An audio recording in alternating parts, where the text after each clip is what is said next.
Hi welcome back to my channel. ನಾನು ನಿಮ್ಮ ವೇದ ಗೌಡ ಮಾತನಾಡ್ತಿರೋದು. ನಾನು ಏನಪ್ಪ ಇದು ಇದಕ್ಕಿದ್ದಂಗೆ ಸಡನ್ನಾಗಿ ವೇದ ಈತ ಹ್ಯಾಂಡ್ಸಮ್ ಹುಡುಗ ಮತ್ತು ಇಷ್ಟು ಬ್ಯೂಟಿಫುಲ್ ಆಗಿರೋ ಹುಡುಗಿಯರ ಜೊತೆ ಎಲ್ಲಿ ಹೋಗ್ತಿದ್ದಾಳೆ, ಪಿಕ್ನಿಕ್ ಹೋಗ್ತಿದ್ದಾಳ ಅಂತೆಲ್ಲ ನಿಮಗೆಲ್ಲ ಕನ್ಫ್ಯೂಸ್ ಆಗಿರ್ಬೋದು.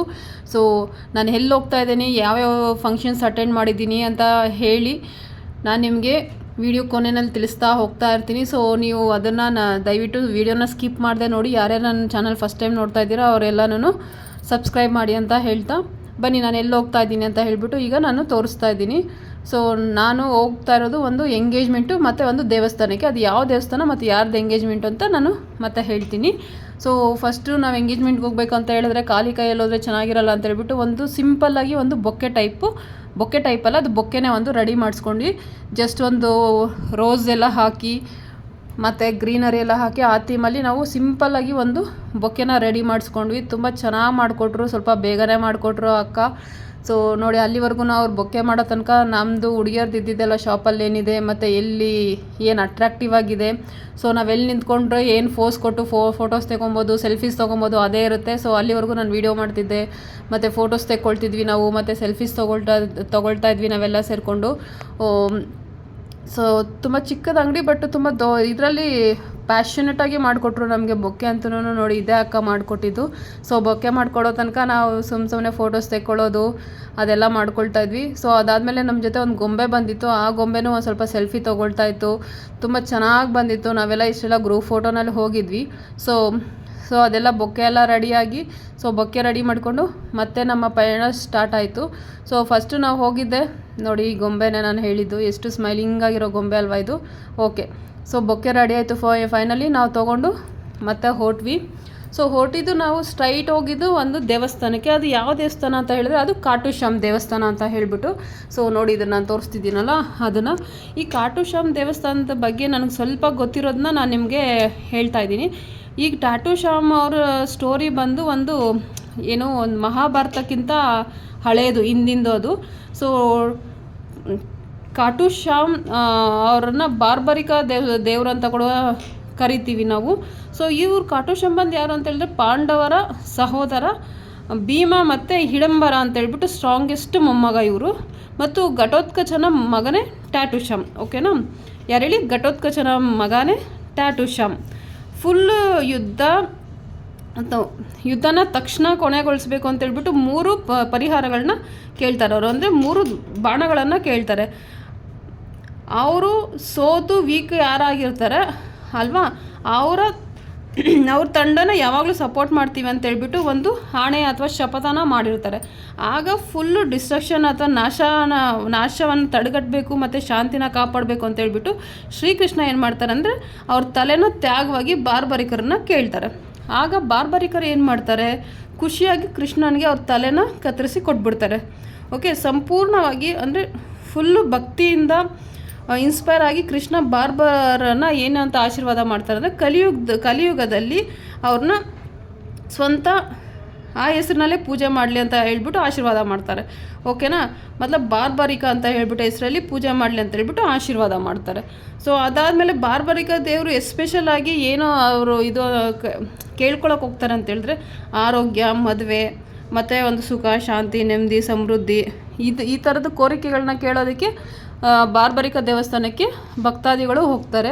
ಅಲ್ಲಿ ಒಳಗಡೆ ಅಂತೂ ತುಂಬ ಶಾಂತಿಯುತವಾದ ವಾತಾವರಣ, ತುಂಬ ಚೆನ್ನಾಗಿತ್ತು.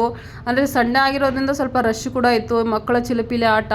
ಸೊ ಅದನ್ನು ನೋಡೋದೇ ಒಂಥರ ಖುಷಿ. ಇಲ್ಲಿ ನೋಡಿ ರಾಧಾಕೃಷ್ಣ, ಇಲ್ಲಿ ಒಳ್ಳೆ ಫುಲ್ ಲೈಟಿಂಗ್ಸ್ ಎಲ್ಲ ಮಾಡಿ ತುಂಬ ಚೆನ್ನಾಗಿತ್ತು, ಎದ್ದು ಬಂದಂಗಿತ್ತು. ನೋಡಿ ನಾನು ತೋರಿಸ್ತಿದ್ದೀನಲ್ವಾ. ಸೊ ನೋಡಿ ಎಷ್ಟು ಚೆನ್ನಾಗಿತ್ತು ಅಂದರೆ ಅಷ್ಟು ಚೆನ್ನಾಗಿತ್ತು, ಎಷ್ಟು ಶಾಂತಿಯುತವಾಗಿತ್ತು ಅಂದರೆ ಅಷ್ಟೇ ಶಾಂತಿಯುತವಾಗಿತ್ತು. ತುಂಬ ಚೆನ್ನಾಗಿತ್ತು. ಮತ್ತು ಅಲ್ಲಿ ಒಂದೊಂದವ್ರಿಗೂ ಒಂದೊಂದು ಥರ ಫ್ಲವರ್ ಡೆಕೋರೇಷನ್ನ ಮಾಡ್ತಿದ್ರು. ಸೊ ಅಲ್ಲಿ ರಾಧಾಕೃಷ್ಣ ಆಗಿದ ತಕ್ಷಣ ಇಲ್ಲಿ ಬರೀ ಮುದ್ದು ಕೃಷ್ಣ ಅಂತ ಹೇಳಿಬಿಟ್ಟು ಇದು ಡೋರ್ ಇತ್ತು. ಸೊ ಆ ಡೋರಲ್ಲಿ ನೋಡಿ ಕೃಷ್ಣ ನಗ್ನಗ್ತಾ ಇದ್ದಾರೆ, ಮುದ್ದಾಗಿದ್ದಾರೆ ಎಸಕ್ ತಕ್ಕಂಗೆ. ಅದಾದಮೇಲೆ ತುಂಬ ಕ್ಯೂ ಇತ್ತು, ಹೋಗ್ತಾ ಇರ್ತಾ ಇದ್ವಿ, ತುಂಬ ರಶ್ ಇತ್ತು. ಸೊ ಇಲ್ಲಿ ಪೂಜೆ ಟೈಮಿಂಗ್ಸ್ ಎಲ್ಲನೂ ತುಂಬ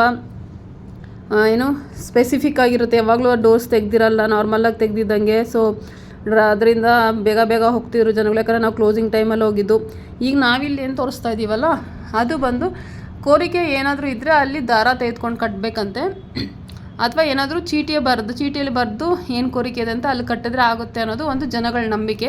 ಸೊ ಅದಾದಮೇಲೆ ಅದಕ್ಕಿಂತ ಮುಂದೆ ಬಂದರೆ ಇರೋದೇ ಇಲ್ಲಿ ವೆಂಕಟರಮಣ ಸ್ವಾಮಿ ಅಂತ ಹೇಳಿಬಿಟ್ಟು. ಸೊ ಇಲ್ಲೂ ನೋಡಿ ಡೆಕೋರೇಷನ್ ತುಂಬ ಚೆನ್ನಾಗಿ ಮಾಡಿದರು. ಸೊ ಅದಾದಮೇಲೆ ಅದಕ್ಕಿಂತ ಇನ್ನು ಮುಂದೆ ಕ್ಯೂನಲ್ಲಿ ಬಂದರೆ ಸೊ ಅದು ಸಿಗೋದೆ ನಮಗೆ ಖಾಟು ಶ್ಯಾಮ್ ಅವರ ಏನು ಇದಂತ ಹೇಳ್ಬೋದು, ಮೂರ್ತಿ. ಖಾಟು ಶ್ಯಾಮ್ ಮತ್ತು ಬಾರ್ಬರಿಕ ದೇವರು ಅಂತಲೇ ಹೇಳ್ಬೋದು. ನೋಡಿ ಅಲ್ಲಿ ಆಶೀರ್ವಾದ ತೊಗೊಬೇಕಂದ್ರೆ ಎಷ್ಟು ಜನಗಳಿದ್ದಾರೆ ನೋಡಿ. ಅವ್ರು ನಮಗೆ ಆಶೀರ್ವಾದ, ಇಲ್ಲೊಬ್ಬರು ಗುರುಗಳಿರ್ತಾರೆ, ಅವರು ನಮಗೆ ಆಶೀರ್ವಾದ ಮಾಡಿದ್ರು. ಸೊ ಅಲ್ಲಿ ಆಶೀರ್ವಾದ ಮಾಡಿಸ್ಕೊಂಡು ಎಲ್ಲರೂ ಪ್ರತಿಯೊಬ್ಬರಿಗೂ ಆಶೀರ್ವಾದ ಮಾಡ್ತಾರೆ. ಮತ್ತು ಅಲ್ಲಿ ಇದು ಹಣೆಗೆ ಕುಂಕುಮನ ಇಡ್ತಾರೆ ನೋಡಿ. ಈಗ ನೀಟಾಗಿ ಕಾಣಿಸ್ತಾ ಇದೆ, ಇದೇ ಖಾಟು ಶ್ಯಾಮ್ ಅವರ ಮೂರ್ತಿ ಅಂತಲೇ ಹೇಳ್ಬೋದು. ಸೊ ಇದಾದಮೇಲೆ ಅದನ್ನು ರೌಂಡ್ ಹಾಕ್ಕೊಂಡು, ದೇವಸ್ಥಾನ ರೌಂಡ್ ಹಾಕ್ಕೊಂಡು ಮತ್ತೆ ಬಂದರೆ ಇಲ್ಲಿ ನಮಗೆ ಇದು ಕೊಡ್ತಾರೆ, ಪ್ರಸಾದ ಕೊಡ್ತಾರೆ. ಪ್ರಸಾದ ಏನಪ್ಪ ಅಂತ ಹೇಳಿದ್ರೆ ಅಲ್ಲಿ ಸ್ಪೆಷಾಲಿಟಿ ಬಂದು ಬಾಳೆಹಣ್ಣು. ಸೊ ಬಾಳೆಹಣ್ಣು ಪ್ರಸಾದನ ಇಲ್ಲಿ ಪ್ರತಿಯೊಬ್ಬರಿಗೂ ಕೊಡ್ತಾರೆ ಹೋದವ್ರಿಗೆ. ಅದಕ್ಕೂ ಮುಂಚೆ ಇನ್ನೊಂದು ದೇವ್ರು ಸಿಗುತ್ತೆ, ಅದು ಯಾವುದಪ್ಪ ಇದು ಅಂತ ಹೇಳಿದ್ರೆ ನಿಮಗೆಲ್ಲ ಗೊತ್ತಿರೋ ಥರ, ಇದು ನೋಡಿದ್ರೇ ನಿಮ್ಗೆ ಗೊತ್ತಾಗುತ್ತೆ, ಹೇಳೋ ಅವಶ್ಯಕತೆನೇ ಇಲ್ಲ. ರಾಮ, ಲಕ್ಷ್ಮಣ, ಸೀತಾಮಾತೆ ಮತ್ತು ಹನುಮಂತ, ಓಕೆನಾ. ಅಲ್ಲಿ ನಮಸ್ಕಾರ ಹಾಕ್ಕೊಂಡು ಜೈ ಶ್ರೀರಾಮ್ ಅಂತ ಹೇಳ್ಕೊಂಡು ಇಲ್ಲಿ ಬಂದು ಬಾಳೆಹಣ್ಣು ಪ್ರಸಾದ ತೊಗೊಂಡು ಅದೇ ಕ್ಯೂನಲ್ಲಿ ಇನ್ನು ಸ್ವಲ್ಪ ಮುಂದೆ ಬಂದರೆ ಇಲ್ಲಿ ಸಿಗೋದೆ ನಮ್ಮ ಶಿವಪ್ಪ ಮತ್ತು ಪಾರ್ವತಿ ಮಾತ್ರೆ.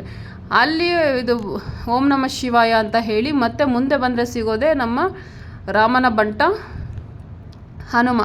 ಅಲ್ಲಿ ಮುಗಿಸ್ಕೊಂಡು ಮತ್ತೆ ನಾವು ಕೆಳಗಡೆ ಬಂದರೆ ಸೊ ಎಕ್ಸಿಟ್ ಆಗ್ಬೋದು.